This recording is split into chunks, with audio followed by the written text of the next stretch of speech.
Hey there, you awesome people. I hope your day has been nothing short of fantastic. Welcome back to a brand new episode of What If Deku ate the Gomu Gomu no Mi. Izuku used to be quirkless, but that all changed when he sunk his teeth into an unusual fruit, granting him the power to stretch his body like rubber. With this newfound ability, he's on a quest to become the ultimate hero. Don't forget to shower some appreciation onto the incredible author responsible for this fanfiction. The link is conveniently waiting for you in the description box down below. If you're totally vibing with this what if scenario, drop me a comment and let your thoughts be known. And while you're at it, don't miss out on other mind-blowing what ifs on this channel. Alright, without further ado, let's dive straight into this video. And the big man returns. Grin Hanta as Izuku returned to the bleachers. Nice sight, shouted Mina. Yay, that was super epic, cheered Toru. Thanks, blushed Izuku, giving a little smile before taking an empty seat next to Tenya. Are you alright? Asked Momo as she turned her head. Do you need any bandages, burn cream, food? I'm fine, thanks for asking, smiled Izuku. Recovery girl already gave me something to eat while treating my burns before sending me on my way. I might grab a snack after Itsuka's match, though. Oh yeah, it's her turn, smiled Achako as she quickly turned back to the stage. Let's get this show rolling, shouted Present Mick. I know we had some excitement with the last match, but there's plenty more to come. In our east corner, she's the class president of 1B, she's been called the big sister of 1B, it's Itsuka Kendo from the hero course. Versus manly and passionate hardening, Ijiro Kirishima of the hero course. Oh Kendo, shouted Tetsu from the booth. Yeah, beat him, shouted Satsuna. Aiji, you can't lose to her, shouted Mina in support for her friend. Oh Kirishima, use your sharpened hands to rip her clothes off, roared Mineta. That comment earned him a jab to the ear from Kyoka, as well as a death glare from Izuku. Let's get this 7th match started. Start, announced Present Mick. I don't exactly feel comfortable about hitting a woman, but I'm not going to lose, grinned Ijiro as he charged forward. You seem like a martial arts girl. Just a warning, you might hurt your hands against my quirk. Kirishima is going to be in a world of hurt if he underestimates Itsuka, frowned Izuku as he saw Ijiro rushing towards Itsuka. How so? Asked Mina with a curious tone. Iji's quirk lets him tank quite a bit of damage. Itsuka's quirk allows her to dish out a lot of damage, replied Izuku. Not only that, but she doesn't rely on just hitting her opponent with her fists. Especially when she was training with me at Rikai. I'm sure she has countermeasures. Weird Hair is gonna be in pain if he's not careful, commented Katsuki, getting surprised looks from the students around him. Ijiro threw straight at Itsuka, confident he could tank any counters. Itsuka easily read the straight, dodging the hardened fist before throwing a short upper into Ijiro's ribs. Just upon impact, Ituska enlarged her hands to maximize the impact force. Ijiro coughed as he felt the impact, but was able to tank through it just fine. Another Tetsu, murmured Itsuka as she ducked under a left hook, wonder if he falls for the same tricks. Rar, shouted Ijiro as he fired off a barrage of fists, chasing after Itsuka. Itsuka weaved and parried the fists, enlarging her hands only when needed. She was soon pushed near the boundary line, her foot mere centimeters away from it. Come on, you can't lose, Kendo, shouted Satsuna from the stand. Yeah, beat, wait a minute, why am I getting a sense of deja vu? Questioned Tetsu, interrupting his own shout. Because you fell for this trick when sparring with Kendo before, answered Oase with a snicker. Itsuka suddenly stumbled as she blocked Ijiro's uppercut, leaving an opening for him. Got you? Shouted Ijiro as he threw a right overhead punch with all his strength and weight. Itsuka smirked at this, letting Ijiro know he had just been baited into a trap. It was too late for him to pull back, though. Itsuka suddenly recovered from her stumble, dodging to the right as the fist whizzed past her face. Without letting this chance pass by, she grabbed his wrist with both hands, enlarging her hands as she did so. Then, spinning on her heels, Itsuka used her strength and weight to hurl Ijiro out of the ring. For good measure, right after tossing Ijiro out in midair, she enlarged her hands to its biggest size, and slapped Ijiro into the ground, her fingers barely touching Ijiro, but enough to reach him despite throwing him.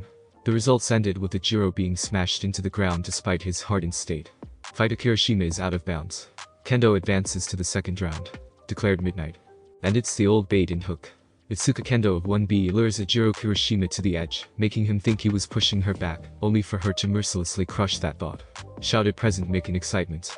Ha! Beat that Shota. Though one might dominate the finals in numbers, my students are nothing to laugh about either. Crowed Vlad, pointing a finger at Shota. It's illogical to argue about this, yawned Shota, just get the next match going. Alright, let's continue on. Screamed Present Mick, it's a shock from the last match. He took out several teams in one go from the last game. Sparking Killing Boy, from the hero course, Denki Kaminari. Versus, fully equipped with support items, from the support course, Mei Hatsume. So, he's going up against the support course, mused Kyuka. I wonder what kind of fight this is going to be, questioned Suyu. I mean, what is that? Sato asked in confusion.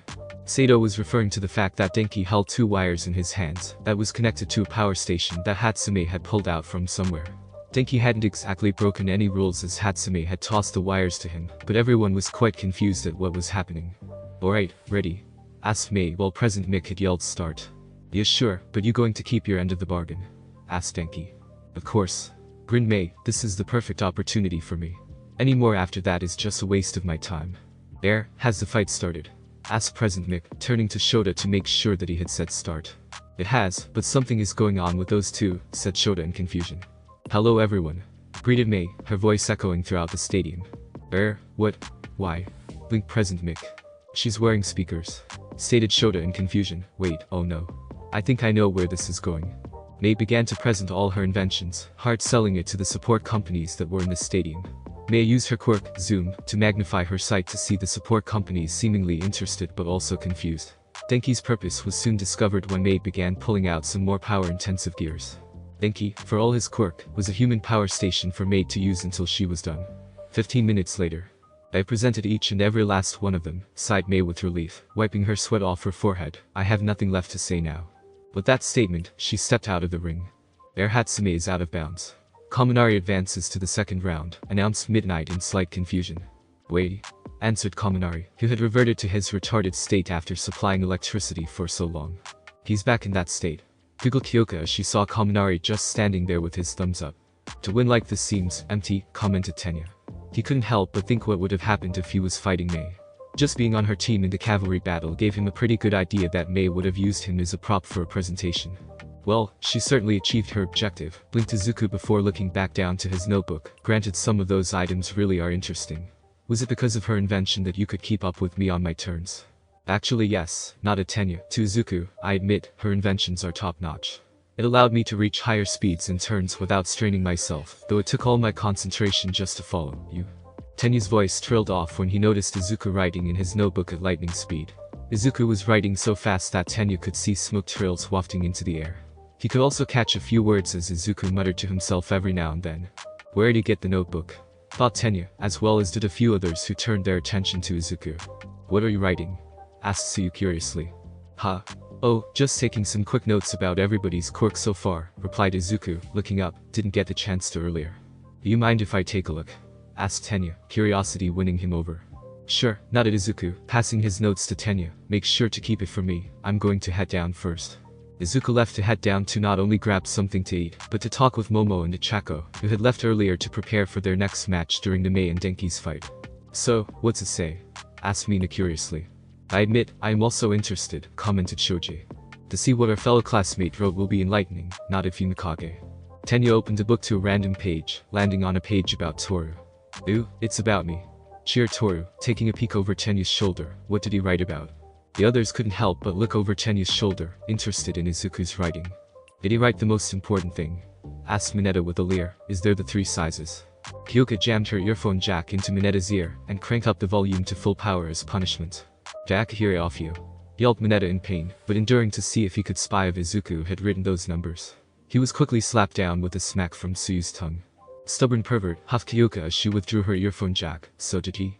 He's not that crass, frowned Suyu before looking at Tenya, is he? I wouldn't mind, shrugged Mina. He seems like the person who'd be able to tell, but not really care. I'd be more amazed if he could tell mine, commented Toru. Midoriya is much more respectful than that, argued Tenya, chopping his arms in sync with his arguments. Let's just see what he wrote, advised Ijiro. Since Tenya had the book, he began to read it out loud with Toru, Mina, and Ijiro hovering over it. Shoji had an eye extended over his tentacle arms to take a look, while Fumikage sent Dark Shadow to look. Let's see, looks like some basic information about Toru. He's made a pentagram stats chart on you. Think he's correct about it? Asked Tenya. Well, I guess he's not wrong, admitted Toru. If he's scaling it to his own personal strength or the average of the class, I would be on the lower scale on strength and speed. It looks like he's also written some suggestions, pointed out Ijiro, some form of martial arts training, mainly on ending fights swiftly, along with grappling. Aiming to hit pressure points. I'm more interested in what he's written about a quirk, piped up Mina. Look, he's even drawn arrows all over the place for Toru's quirk, invisibility. Possible mutant and emitter type. How does that work? It looks like he listed possibilities, noted Shoji, from skin camouflaging itself to bending light waves, which he noted that you could possibly turn off. Speaking of which, is your ability a mutant type? I'm not too sure. Blink Toru, it's labeled as mutant type, but I never really thought about it. I should see if Aizawa-sensei can erase it. Yo, he's also written about your hair uniform, chuckled Dark Shadow. He thought you were wearing clothes that happen to work with your skin, but it looks like he crossed it out and written, nude. Also looks like there are puncture marks when he discovered that. Well, it's not like I could do anything about that, Toru. Any clothes I wear just paints a target for me. I can't even wear a sports bra or any type of support for my chest. I'm lucky and unlucky I'm a B cup. Not large enough to cause lots of sagging for everyday life, but enough to hurt if I try to run with it. I just have to power it through. It looks like Midori wrote something next to your hair uniform, noted Tenya. It just says, hair. Now I'm just confused. He's also written out lady costume next to it. Well, if he's figured something out, then I'm definitely going to ask him about it, exclaimed Toru. If he solves my problem, then I'll give him a kiss. Tsuyu suddenly glared at Toru before giving a quick hero, and snapped her head back straight, blushing at what she had done. I think we should focus on the next fight, said Sato, inserting himself into the conversation. It's Zero versus Hitachi. Ah, yes, we should show our support to our fellow classmates by watching. Nodded Tenya, putting the notebook away. Thanks for waiting. It's the 8th and last match for this round of battles. He's good, but what's with the plainness he just can't get rid of? From the hero course, Hanta Zero. Versus. He hasn't done anything to stand out yet, but don't count him out. From the general course and yet also a reserve student in the hero course, Shinso Hitachi. Man, that's mean, chuckled Hanta as he stretched his fingers, looking at his opponent. Hitachi didn't reply, but rather pulled out a kali stick. Hey, is that allowed? Asked Hanta, looking to Midnight for clarification. It is. Declared Midnight. Fighter Shinso has petitioned to be allowed to use a few select weapons, with the condition that they only be used in the final part of the festival. Furthermore, he may only bring one weapon, all of which are non-lethal. This is to make the fight fair as Hitachi is a reserve student for the hero course, thus his own training is limited compared to those in the hero course. Well, alright, grinned Hanta, I'm not one to complain. As soon as President Mick announced the start of the match, Hanta quickly fired his tape at Hitachi, trying to wrap him in it. Hitachi easily ducked under the attempt and rushed at Hanta, dodging Hanta's attempts to catch him. This is so much easier than dodging Aizawa-sensei's cloth, thought Hitachi. He had been tempted to use the capture cloth as homage to him, but using such a weapon wasn't easy. Even Shota had admitted to him that it took him 6 years to master the weapon, and he had only used the weapon for a few months. Using the stick was easier for this fight. Man, you're slipperier than I thought, muttered Hanta as he jumped back to dodge Hitachi's attack.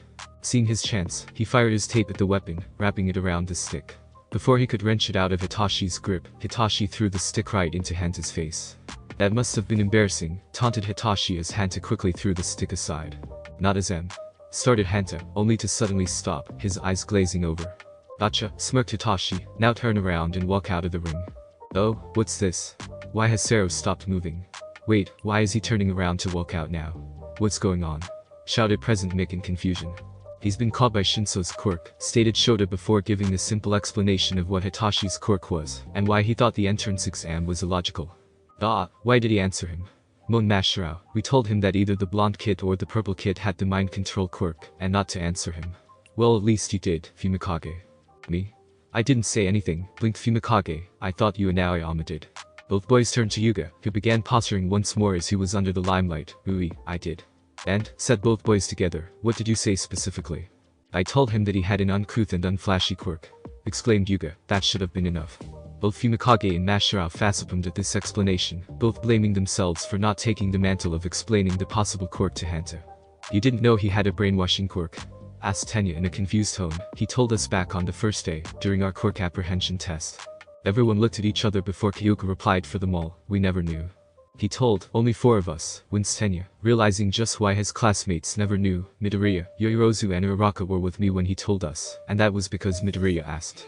I never realized he didn't tell anyone else, as he is a reserve student. Not to mention his quirk wasn't shown during the whole test, as he couldn't use it to influence others. Not to mention that Hitachi had never been formally introduced to everybody else, and what his quirk was, unlike the second day when they had done their introductions and their quirks. Hanta Zero is out of bounds. Hitachi Shinso advances to the next round. Declared Midnight as Hanta took his final step out of the ring. Ha. Damn it, I just lost, didn't I? Blinked a confused Hanta. Man, that's a wicked ass quirk there. Hitachi had been keen on just walking away, not wanting to hear his opponent yell or complain or say that his quirk was villainous when he heard that comment. He blinked in surprise, not knowing whether to take that as an insult or compliment. Still, Hitachi walked towards the exit without hesitation, not caring whether the pros judged him villainous. He wanted to be a hero, and would take whatever comes his way. As he exited, he heard the pros' comments. Damn, that quirk would work well against villains. I wish I had it, stated one pro. UA is not that smart if he's in the general studies course. At least they put him in as a reserve student for hero course. Now, if he was at my school, stated a familiar teacher with seafoam green hair, wearing a mask with smiley faces on it. Well, they do have tons of people applying to the school, so it can be helped, shrugged another. There are bound to be people who fall through those cracks, not to mention the amount of talent they get every year. Each year the tests vary to make sure nobody can try to predict them and prepare for it. But it looks like he's been working through that, noted another. Not only did he manage to get into the final, but he's even defeated someone. Hitachi had to cover his mouth to prevent a smile from coming out as he went towards the waiting room. Back on the announcer booth, Shota couldn't help but smile at his apprentice, so to speak. Few minutes earlier. Meanwhile, Ichako and Momo were in the same waiting room, waiting for their match. They were both watching the television set in the room, watching Hitachi fight Hanta. Hey, said Izuku as he popped into the room. Deku Izuku, replied Momo and Ichako, turning to their crush. Holy, your eyebrows are twitching, blinked Izuku, pointing to Ichako before turning to Momo. Yours are too. Really? Must be the nerves, said Ichako as she took a deep breath to relax, as did Momo. Can't blame you, nodded Izuku. You two are fighting Bakugo and Todoroki. Both females knew that their respective opponents were overwhelmingly strong. One was a prodigy in fighting that they had trained with before in their morning workouts, and the other was the son of Endeavor. Both would be fighting an uphill fight. Yeah, I'm a bit scared, admitted Ichako, but after seeing your match, I know I need to do this if I truly want to be a hero. All of them knew that Katsuki was not one to hold back, even if he was fighting a girl. After all, this was a stage where everyone was fighting to become number one. Nobody should be holding anything back, and that goes double for Katsuki. Even Momo felt a little sorry for Ichako despite having to fight someone just as powerful. After all, Katsuki was the one who was more prone to violence, though Shoto seemed a bit more unhinged than usual. You two have helped me so much, so I thought I could probably help you too in return, even if it's a little, stated Izuku as he took out two thin binders. In my right for Ichako, a plan to use your quirk against Bakugo. The left one is for you, Momo. A plan to use your quirk against Todoroki. Both are a bit rough, but it's something I came up with. Both girls looked at the binders, feeling conflicted within their minds. Both of them knew just how analytical Izuku's mind was. The cavalry battle was the perfect example in itself. Not only that, but they had seen his notes before back in the summer. It was very detailed and descriptive, analyzing each pro-hero's strengths and weaknesses. To be honest, it was frightening how much information Izuku could crunch in just one day or even a glance. All the information they needed to possibly win just in front of them. All they needed to do was reach out in front of them. Thanks Deku, but it's fine, said Ichako. I appreciate the offer, but I will also have to decline, nodded Momo. Izuku blinked as the folders began to bend down a little, as if wilting from being denied. You're amazing, Deku, said Ichako as she pushed her fingers together. I keep seeing more and more amazing sides to you. Indeed, in both the obstacle course and the cavalry battle, you continue to shine throughout the whole competition, added Momo, putting her hand to her forehead. I feel like I relied on you a little too much, admitted Ichako, so for that, I want to stand up on my own. As Ichako stood up to get ready to leave, she turned back before giving a thumbs up. That's why it's fine. Everyone's facing the future and doing their hardest. That means even if we're friends, we're all rivals. So Momo, I'll meet you in the semi-finals. And then the best one of us will go to the finals to wait for Deku or Tsuka. Momo smiled as she returned the thumbs up. I'll defeat Todoroki, so you better defeat Bakugo too. Izuku nodded in agreement, giving Ichako a big smile, which filled Ichako with energy. She turned and left the room, heading to the arena. So, are you hungry? Asked Izuku as silence reigned in between them. I brought some food. That would be appreciated, nodded Momo in relief as Izuku stretched his arm out of the room and around a corner. Seconds later, Izuku was dragging a small box of food high in lipids into the room. In it were fries covered in cheese, avocado slices, and a fruit drink. Momo voraciously gobbled down the food, thankful she could eat these high-fat food because of her quirk. For Izuku, it cost him nothing as he was in the tournament, thus had privileges and access to food for energy that he might require for the fights later on. Did you already eat? Asked Momo, offering some fries. I had a hot dog and a banana, replied Izuku. I'm good and ready to fight. Then that'll be one less reason you can use when you lose, teased Itsuka as she entered the room. Technically, she was supposed to be waiting at the other waiting room with Shoto, but considering his personality and the tension thick as ice, Itsuka decided to wait in the other room with Izuku. It wasn't like there was a rule that forbade that, after all. Alright, let's start the first match of the second rounds. Shouted Present Mick in excitement. You already know who they are. Katsuki Bakugo vs Ichako Uraraka. Next up might be the most disturbing match, voiced Suyu. I almost don't want to watch, admitted Kyuka. The two competitors stood in the ring, their eyes locked onto each other. Katsuki took a deep breath as he prepared himself.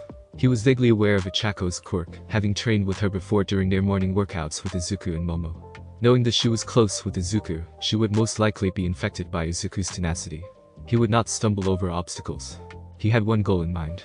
Getting into the finals and finally beating Izuku in front of everyone, hurtling him forward as the true number one. He would not be stopped by his current opponent, and whoever his next opponent would be. If you lose, I'm going to tease the hell out of you, shouted Mitsuki from the stands, causing Katsuki to twitch in annoyance. Let's get this round started. Fight, screamed Present Mick, uncaring of the glare that Shota was giving him. Ichako immediately rushed forward, intent on tackling Katsuki. As long as I can touch him, then I can win, thought Ichako as she ran as fast as she could. With all the training she had done, her speed had vastly improved from the first day of school. She was also aware that the longer the fight went, the worse off it was for her. She knew Katsuki had much more stamina than her with a stubbornness that rivaled Izuku's tenacity. Not to mention that the more he sweat, the more dangerous his quirk would be. As Katsuki brought up his right arm, Ichako was prepared to duck under it, knowing that it was almost always his opening move. Unfortunately, she failed to calculate the explosion's force, sending her reeling back. Geez, he blasted her like it was nothing, cried out Mineta, while the rest of Wano winced at the blow. Come on Uraraka, you can't lose, shouted Satsuna from her seat. Ichako muttered to herself, this isn't good. I knew it was coming, but I couldn't even react in time. Katsuki narrowed his eyes as the smoke cloud covered his vision, ready for whatever was to come. He instantly reacted when he saw something moving towards in the smoke, smacking it down with another explosion-powered palm strike. Upon impact though, Katsuki knew something was off. He didn't hear the scream of pain nor the striking of flesh. As the smoke cleared, he saw that he had smacked down a PE uniform. Ichako suddenly rushed out of the smoke, appearing behind Katsuki, revealing that she had thrown her top half of the uniform as a distraction. Luckily, underneath her uniform she had chosen to wear a black tank top. Now's my chance, thought Ichako as she threw her hand to Katsuki, if I can make him float. Her thoughts were interrupted when Katsuki blasted her away without hesitation. Holy shit, his reflexes are insane, commented Hanta. He's not holding anything back, noted Ijiro. Ichako felt pain spiking through her body as she landed on her back, but managed to recover back onto her feet after the tumble. Without hesitation, she charged forward once more. She knew that she was at a disadvantage as she needed to come close to her opponent, but it would be difficult against Katsuki's reflexes. Still, she wasn't going to give up like this. The audience were treated to a sight of Katsuki blasting Ichako every time she got close. Dust and rubble were tossed everywhere upon each explosion.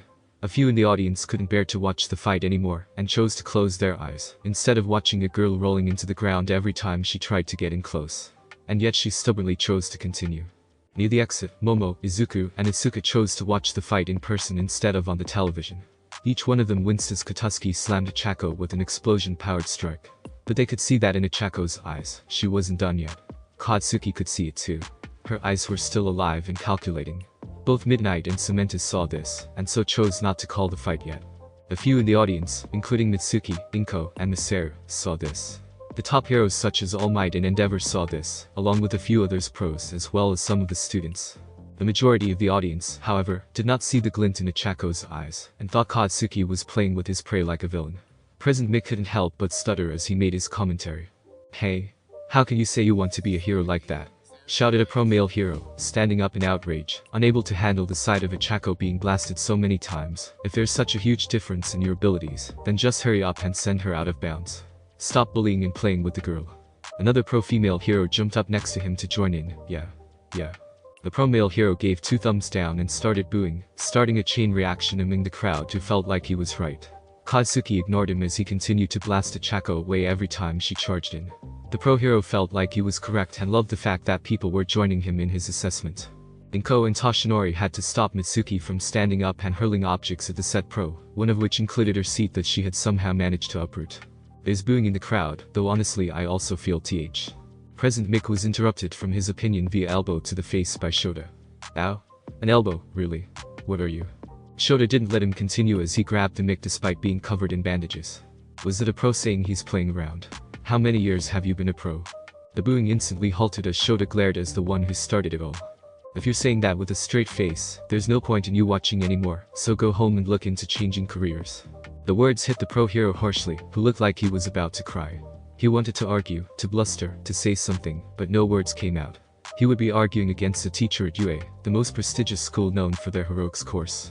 That would not look good for him. In order to be a teacher of UA, they had to pass a strict test among other requirements. In short, arguing with someone from UA would just make you look like a fool. Especially if it was Nezu someone was to argue with. Bakugo is being careful because he's acknowledging the strength of his opponent who's made it this far. It's because he's doing everything he can to win that he can't go easy on her or let his guard down. Because in our field, doing such a thing is a death sentence. So do us all a favor and either sit down or go home and quit being a hero.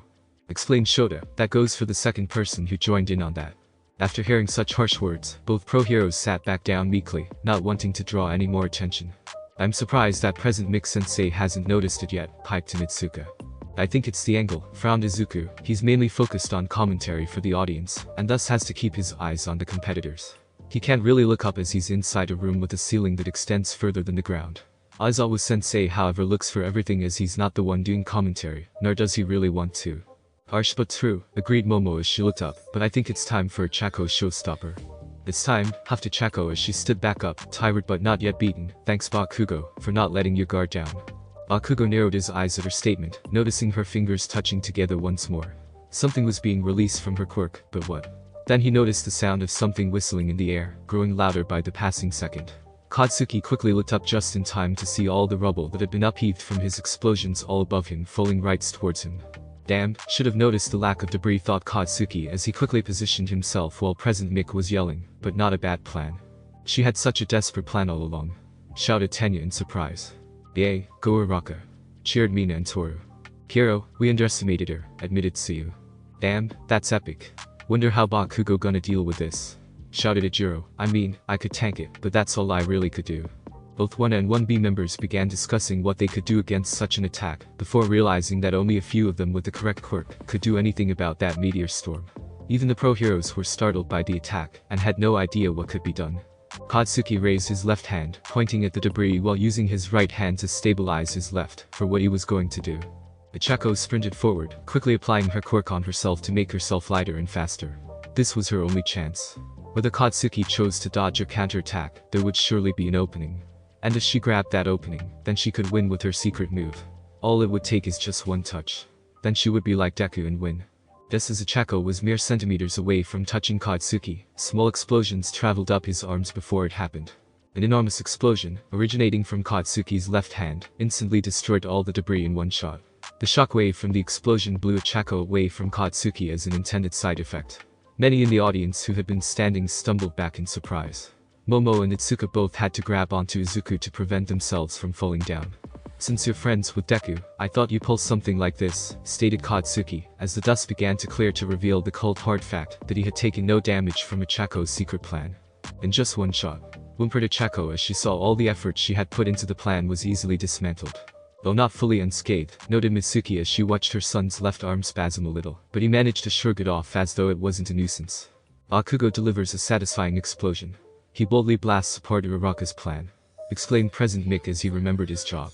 Katsuki had to admit it had been a rather close call, though. He felt his left arm twinge in pain as he tried to will the pain away. Ichako was frustrated that her plan was so easily eliminated, but she wasn't done yet. She slowly stood back up, wincing in pain as she did so. She felt all her muscles complaining at her, but she didn't want to back down. Not when there was so much riding on this match. Ichako wanted to go on to the next round, fight Momo, and to the finals to fight Izuku. She wanted to show her skills so that she could be scouted, become a hero faster so she could help her family. Alright, let's get serious then, Uraraka. Shouted Katsuki with a grin as he lowered his stance. Izuku raised his eyebrow in shock at the statement. Katsuki almost never called anyone by their name. Even his friend, or rather lackeys for a better term, back in middle and elementary school, were all given nicknames based on various characteristics. Hell, even the teachers back in their old school were given insulting nicknames. The only time he had ever called anyone by their given name was Izuku's mother when he had to talk to her.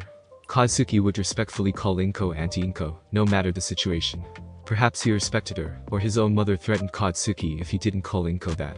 The closest person Katsuki had ever called someone by their given name was Izuku himself, and even then, that name was a bastardization of it.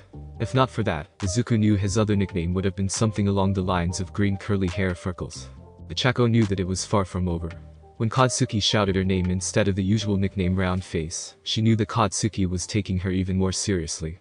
With a shout, Ichako ran forward. Katsuki ducked under a palm strike before landing a gut punch into Ichako's stomach. Ichako coughed in pain but tried to grab Katsuki, seeing as he was so close. Katsuki smacked Ichako's hand away, hitting her wrist with his before jumping back a little. "Not yet," shouted Ichako as she lunged forward. Katsuki looked behind Ichako, noticing Izuku watching the fight before giving a smirk. Katsuki lifted his right hand and let it an explosion, shooting him diagonally from Ichako. Ichako quickly turned to catch him, only for him to completely disappear from her view. Wobbling to Ichako before she heard something from behind. She quickly turned around just in time to eat a high kick to the face from Katsuki. "Ooh," and a deadly high kick from Bakugo, shouted Present Mick, though quite surprising that he used a kick. "And what was that move from earlier?" "That step, isn't that Master Rikai's move?" asked Tsuka, Go's perplexing steps. "How did he learn that?" "Master Rikai did message me that Bakugo had been staying at her dojo for the 2 weeks leading up to this tournament," murmured Izuku. "Perhaps he learned the basics of it there." "He really is committed to defeating you," mused Momo as she glanced at Katsuki's feet, "but it doesn't look like he can handle the strain as well as you." Indeed, Katsuki's ankle were twitching, much to his disdain. It would take a lot longer for him to get used to it, but it was a challenge to Izuku.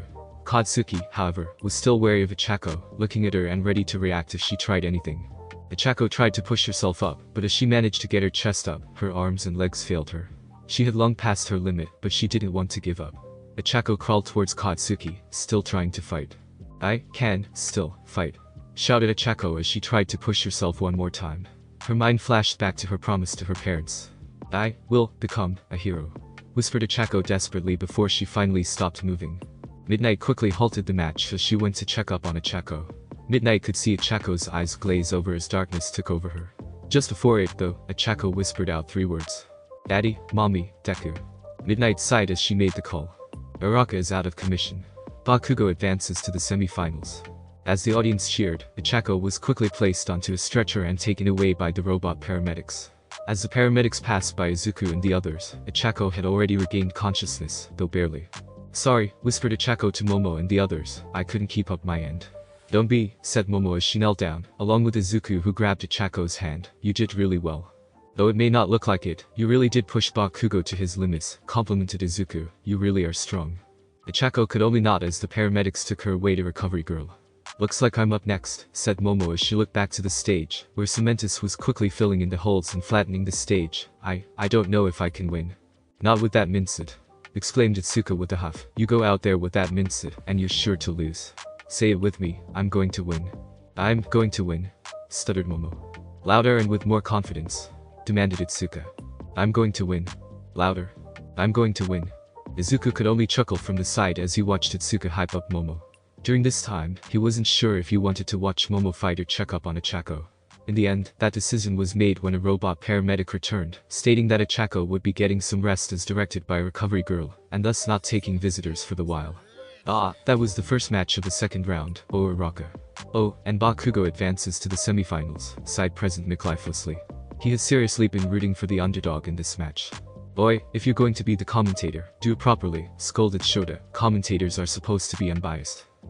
Fine," groaned Present Mick. "I'll do it properly, but it doesn't stop me from hoping that Bakugo would lose."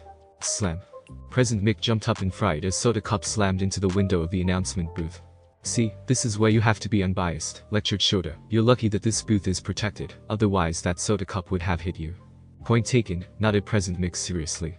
Shota had traced Soda Cup's trajectory, and found himself slightly unnerved when he saw a huffing Mitsuki with her husband, trying to calm her down. He noticed Inko and Toshinori in his real form, also trying their best to calm the raging mother. He decided not to comment on that as it was too much work. "Anyways, let's get on with our second match for the second round," shouted Present Mick, trying to recover from the sudden object thrown at him. Both of these students got recommendations into the UA Hero course. Both of them are from elite families. It's Momo Yoirozu versus Shoto Todoroki. Momo stood at her end with her PE uniform already unbuttoned. She didn't care she was being ogled by the audience, both male and female. She could, however, feel Minetta's leering gaze for the while, until Tsuyu slapped him unconscious with her tongue, along with Kyoka's earphone jack. She would need the extra skin if she wanted to create something big for this fight. At least her opponent wasn't using this time to ogle at her, though she would admit that if it did distract him, she could have a better chance of winning. "Are you ready? Fight," announced Present Mick. Immediately as the fight began, Shoto launched a barrage of ice, intending to freeze Momo. Momo quickly created a cannon to counter this. She immediately had it fired into the ice barrage. The ammo itself wasn't just a simple iron ball, though. Upon impact on ice, the cannonball released its contents of ethanol, which upon impact of the cannonball, created a small spark that was enough to combust into flames, melting the ice. She fired another before rushing in, already creating a staff for close quarters combat. Shoto wasn't fazed when he heard 2 cannon fires. He had been expecting something like this, after all. Not to diss Mina, but Momo was a recommended student for a reason, so it was within expectations that she could counter his first move. Ha! Shouted Momo as she burst through the icy dust, raising her staff high into the air, before slamming it down towards Shoto's head. Shoto dodged to his left, intending to use the dodge to set up another attack with his right side. Momo, however, halted her vertical strike in mid-strike and changed directions. Shoto quickly raised his arm to block the staff. Upon impact, Shoto quickly froze the staff, allowing it to travel up the staff. Momo quickly let go of her staff, creating a blunt sword, while moving to Shoto's left and attacking from there. She's purposely attacking my left side, thought Shoto as he dodged, trying to turn so his right would be facing her. Momo wouldn't let him and kept running to his left to attack. Soon enough, Shoto got annoyed as he continued to dodge the attacks. Especially when Momo created a taser and tried to shoot him with it. Shoto suddenly shoulder charged Momo, causing her to squeak and cough in surprise. Before she could do anything, Shoto grabbed her wrist with his right hand and immediately activated his quirk. Frost quickly spread across Momo's arm. Momo tried to pull her wrist back while attempting to kick him when she suddenly found her legs frozen. Shoto had taken a step with his right and immediately activated his quirk from his leg as well as his hand. Ice permeated throughout her whole body, and soon she was encased in an icy prison with only her head free. Momo tried to move, or even create something to free herself, when she noticed the ice was quickly sapping away her body heat. She felt her eyelids start to droop down as she fought to stay awake. Sadly, she had already used quite a bit of her fat reservoirs, and was soon fading away. I couldn't even hurt him, our levels so far apart despite being both recommended students. Thought Momo right before she fell unconscious. Yorozu is unable to battle. Todoroki is the winner. Declared Midnight as soon as she noticed Momo unconscious. Shoto quickly melted the ice and allowed the robot paramedics to transport Momo away. As Shoto watched the robots take her towards the exit, he saw Izuku standing near the exit. As their eyes meet, it was easy for Izuku to see what Shoto was conveying through his eyes. "You're next." Boo and Todoroki stopped Yorozu's assault ice cold. Commented Present Mick. "Really? That's the pawn you're coming with," deadpanned Shota, but Present Mick ignored him. "Let's get to our other quarterfinals on the way." From the east side, he's been going on a winning streak here. Especially with that last match, it's Izuku Midoriya versus.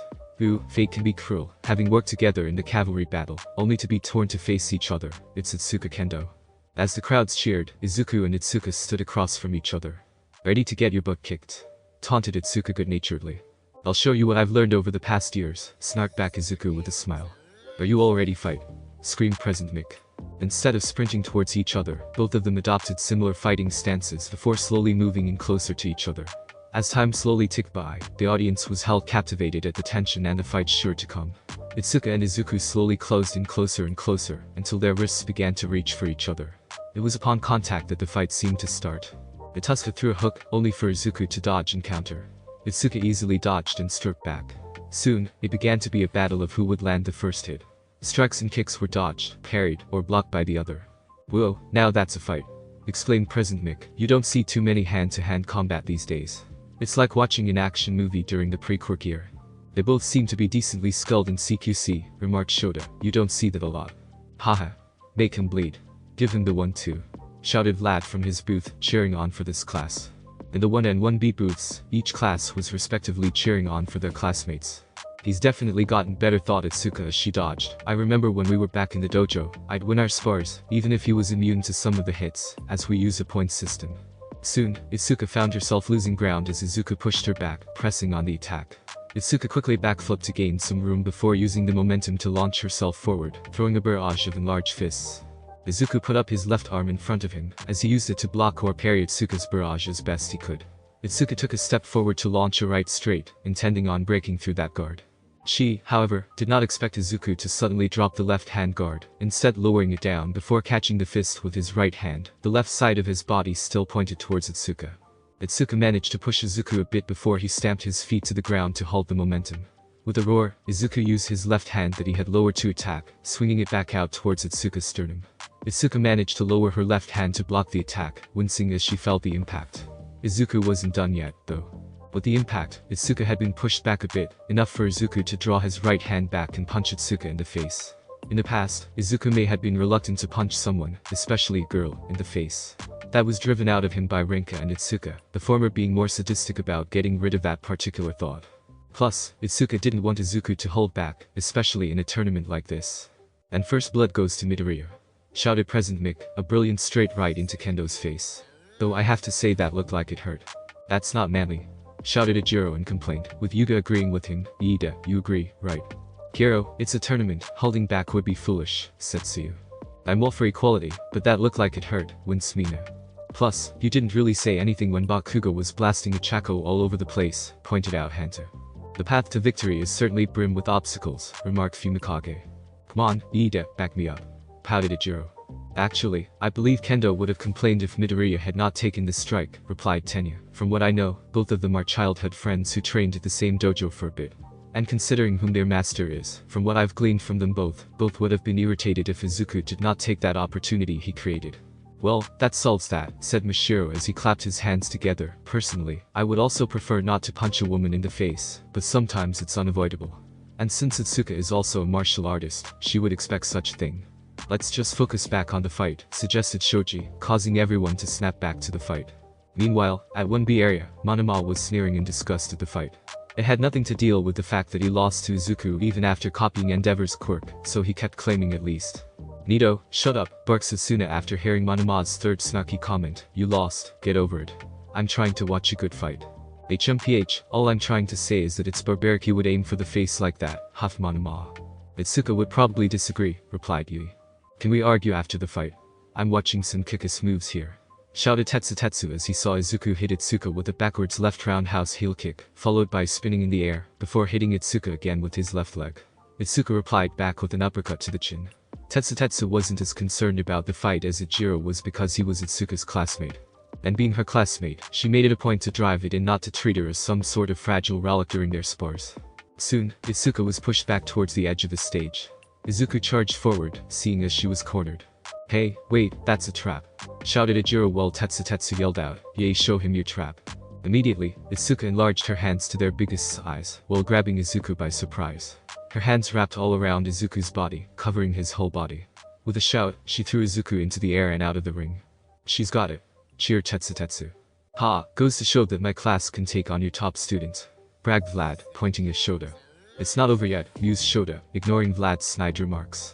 Izuku immediately stretched his arms out, grabbing Itsuka's wrist to much of her surprise, and pulled her down. Itsuka immediately put her hands forward to stop herself from face planting, her hands hitting the ground. It was there she noticed that her hands were now out of bounds. Winner by knockout, Midoriya Izuku, shouted Midnight, surprising everyone as they thought Itsuka had won. Allow me to explain. Though contestant Midoriya was thrown out of the ring, he had not landed on the ground yet, thus keeping him in the fight. By forcing Kendo to step out of bounds before he landed, she was thus the first one to step out of the ring. Ooh, what a twist of events, announced President Mick. Did Midoriya plan this? Was it instincts or was it just plain old luck? Damn it. Kendo should have won that, cried Tetsu. Vlad was of the same opinion with his metal-headed student.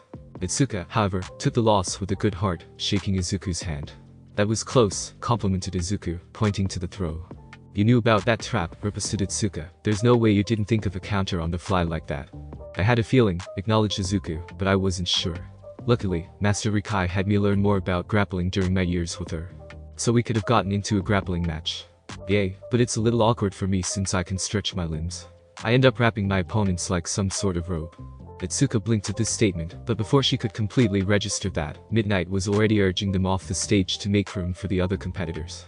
Itsuka soon forgot about that statement, but Midnight, who had heard it, did not. He'd be a natural in BDSM, thought Midnight as she licked her lips at the thought of Izuku binding people. His fingers would be the perfect rope substitute, tight and firm but also warm and pulsing, something ropes couldn't do. Her mind began to wander until... Ahem, Midnight, we're waiting, coughed Shota, snapping Midnight awake. She hadn't noticed Denki and Jitashi standing there waiting with a curious look in their eyes. President Mick had already finished introducing them, and had been ready to yell start, only for Shota to elbow him once more to stop him, as he noticed a distracted Midnight. Midnight coughed as she snapped back to attention, making sure to look sexy but still professional. She'd visit back on her thoughts of a later time, and perhaps find a reason to put Izuku in a private detention in a private classroom. Izuku was heading towards the infirmary to check up on Ichako and Momo, when a towering figure crossed his path. Oh, there you are, said Endeavor as he slightly tilted his head down to look at Izuku. You were looking for me. blinked Izuku before slightly giving Endeavor a cold look. Shoto's words rang in his head as he remembered his own useless father. "I was watching you fight," stated Endeavor before pointing at him. "You have a wonderful quirk, being able to stretch and create so much wind pressure with a mere flick of a finger. If we're talking about power, yours is comparable to All Might." Izuku blinked as he flinched at this statement. He took a few breaths as he tried to calm himself to prevent himself from panicking. There was no way Endeavor knew about the secret of One for All, as All Might had hidden that secret very well. "Is that all?" asked Izuku. "I have some friends I want to check up on." Izuku began to walk by Endeavor, hoping to get away as soon as possible. "It is my Shoto's duty to surpass All Might," continued Endeavor, halting Izuku on his path. "His match with you will no doubt prove to be an instructive test bed.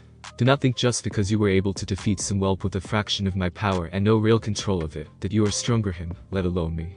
Don't give a disgrace match when you face him." Izuku took a deep breath before turning back to Endeavor.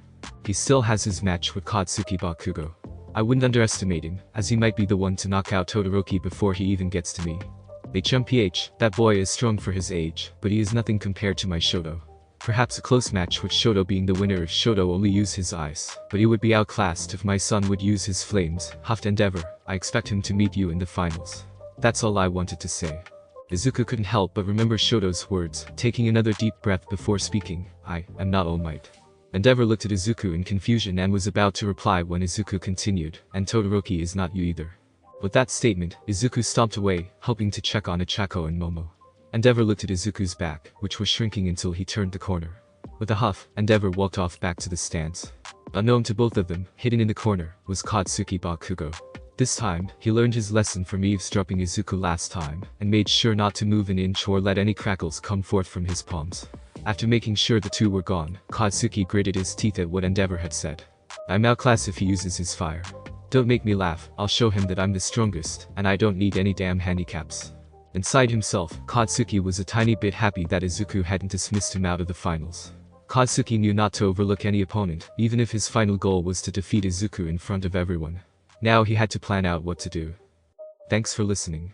I do hope you enjoyed. If you want the next part of this video, like, subscribe and comment down below, and turn on the bell notification. And also check out other videos that I have created and enjoy. See you in the next video. Peace.